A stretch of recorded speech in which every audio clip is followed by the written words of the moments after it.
এখন কিন্তু আমড়ার সিজন, আর আমড়া খাওয়ার জন্য চলে আসছি নানু বাড়িতে।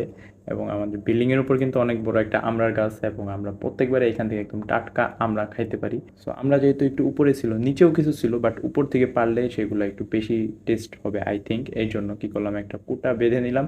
অবশ্য কুটার মাথাটা একটু ভেঙে গেছে, যার কারণে একটু প্রবলেম হইতেছিল। এরপরও অনেক কষ্ট করে একটু আমরা ছেড়ে নিলাম। এরপর দেখলাম এটা দেওয়া সম্ভব না, যেহেতু কুটাটা নষ্ট হয়ে গেছে।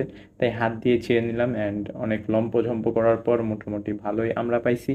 তো এখন হচ্ছে এগুলাকে কেটে মাখানোর পালা। তো কাটাকাটি শেষ, এখন হচ্ছে মাখাবো।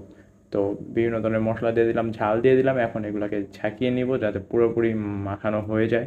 অ্যান্ড ফাইনালি আমাদের মাখানো শেষ, এখন খাওয়ার পালা। তো চলো খায়া দেখি কী রকম মজা হয়েছে। তো ভালোই লাগলো আমরা খাইতে। তো তোমরা কখনো এইভাবে গাছ থেকে আমরা পেরে খাইছো কিনা কমেন্টে জানাইতে পারো। ভিডিওটা ভালো লাগলে লাইক দিতে পারো। টক তো খাওয়া লাগবে।